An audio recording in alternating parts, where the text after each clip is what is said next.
go back in time, when 911 was developed back in the late 60s, early 70s, it was developed for critical emergencies. What we saw over time, it started to become for all calls, for low medicals, for non-emergent type of calls. That was the beginning of realizing that we needed a different system, not just 911. So our tiered response system is a system that's been developed, very innovative over the years, that helps get the right resource to the right person at the right time. And all this blends together to make sure that they're getting the right care. Different types of 911 calls actually need different types of services.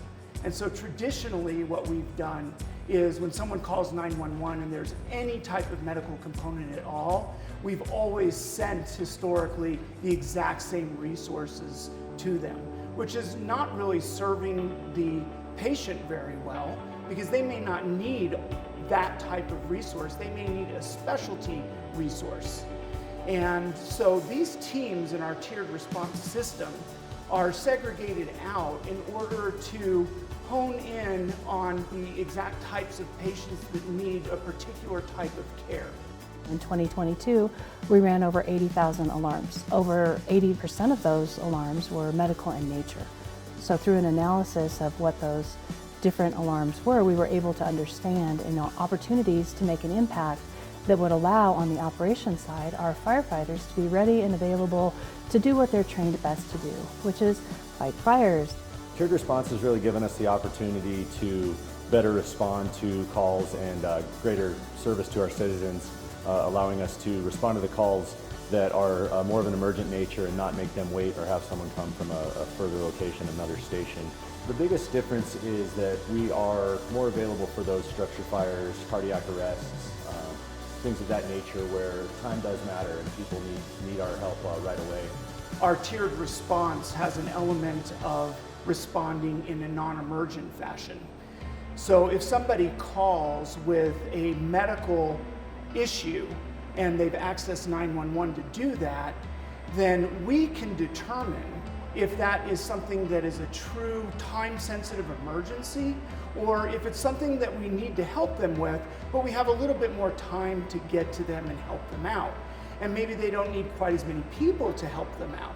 And so we will send the appropriate resource in the appropriate amount of time. What that does is that it frees up the emergent teams to be available for true life-threatening emergencies. Whether it's somebody that really doesn't know where to go with their need and they call us, whether it's a person that has mental health issues, we have our community response teams that respond to them. Whether it's somebody that's living homeless under a bridge or along one of our creek beds, we have teams that go out and work with them.